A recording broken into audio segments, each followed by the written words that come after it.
Margaret sat on the worn wooden bench in the basement laundromat, her shoulders shaking as quiet tears fell onto the photograph she clutched in her hands.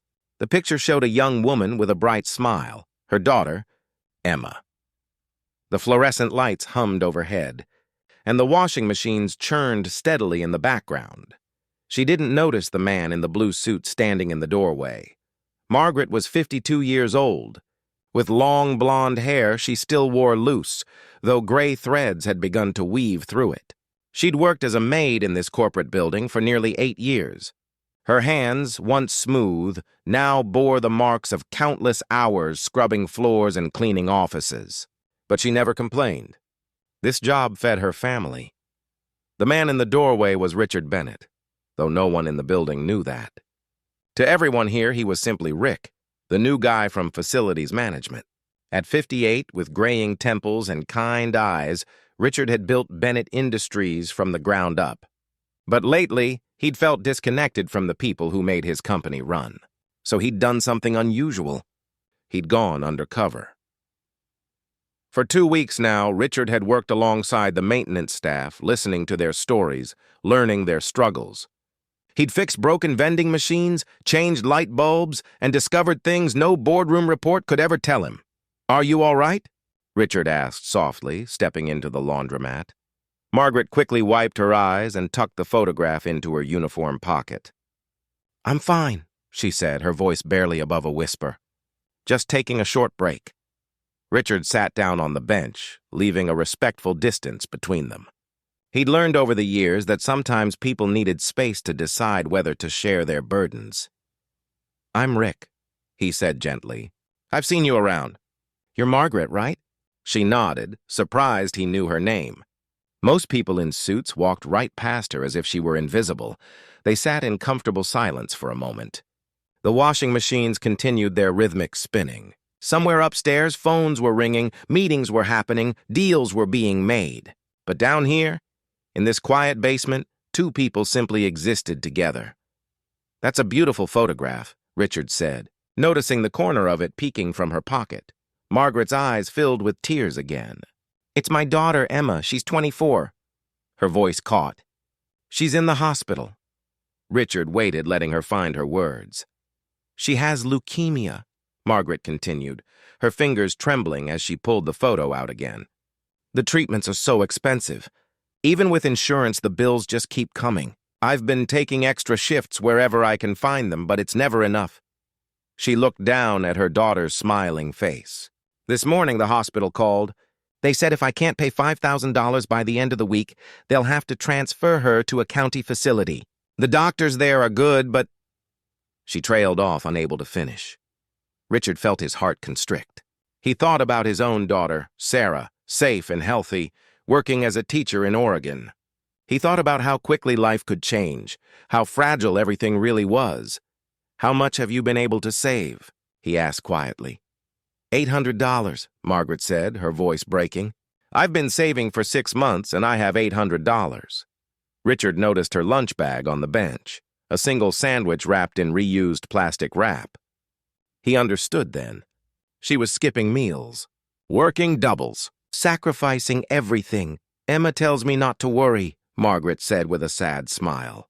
"She's always been like that, trying to take care of me even when she's the one who's sick. She's studying to be a nurse, you know. Or she was before—" She couldn't continue. "She sounds remarkable," Richard said. "Just like her mother." Margaret looked at him with surprise. No one had called her remarkable in years. "I should get back to work," she said, starting to stand. "Wait," Richard said. He reached into his jacket and pulled out a business card. "I want to give you something." Margaret looked confused as she took the card. It was cream-colored, simple, with just a name and phone number. "That's my personal number," Richard said. "Call me tomorrow morning. I might be able to help." "I can't ask you for money," Margaret said quickly, trying to hand the card back. "I wasn't telling you this to—" "I know," Richard said gently. "You were just carrying a burden that became too heavy. We all need to set them down sometimes. Just call me tomorrow."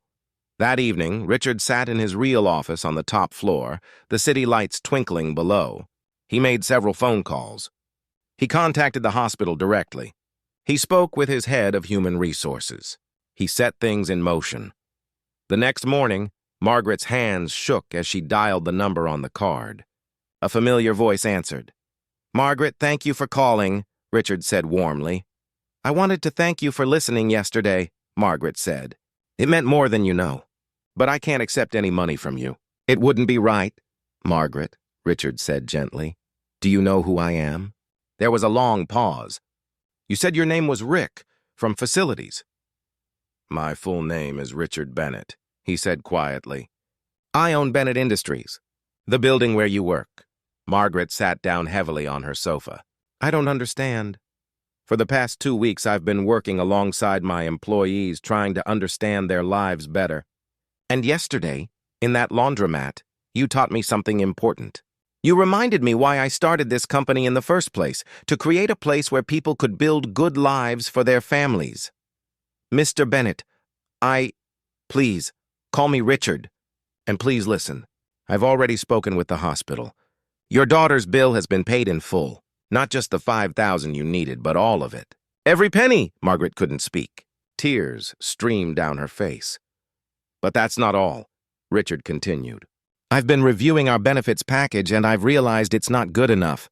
Not nearly good enough. Starting next month, Bennett Industries is implementing a new healthcare plan with comprehensive coverage. And we're creating an emergency assistance fund for employees facing medical crises. Why?" Margaret whispered. "Why would you do this?" "Because 30 years ago I was sleeping in my car, trying to start a business with $200 and a dream. A woman named Mrs. Chen owned a small restaurant where I'd sometimes go for coffee. She noticed I was struggling. For 6 months, she gave me free meals and never said a word about it. She just quietly helped. When I finally told her I couldn't keep accepting her kindness, she said something I never forgot. We're all just walking each other home. Sometimes you carry someone. Sometimes they carry you." Richard's voice grew soft with emotion. "Your daughter is studying to be a nurse. She wants to spend her life helping others. The least I can do is help her get there. And you, Margaret, you've been holding this company together in ways you don't even realize. Every office you clean, you do with care. Every person you greet has a kind..." Richard smiled. He'd gone undercover looking to understand his company better. What he'd found was so much more. A reminder that behind every door, in every corner, people were carrying invisible burdens. And sometimes the most powerful thing you could do was simply notice, simply care, simply help. That evening, Margaret sat with Emma in their small apartment, looking at nursing school catalogs. Emma was planning to start classes in the fall. "Mom, you know what's funny?" Emma said. "I used to worry so much about the money, about being a burden." But Mr. Bennett was right. We do walk each other home.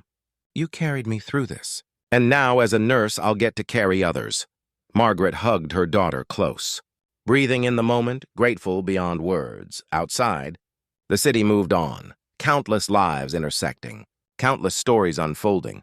And in a laundromat basement, the washing machines continued their eternal spinning, perhaps waiting for the next person who needed a quiet place to cry, and maybe, if fortune smiled, a kind stranger to notice.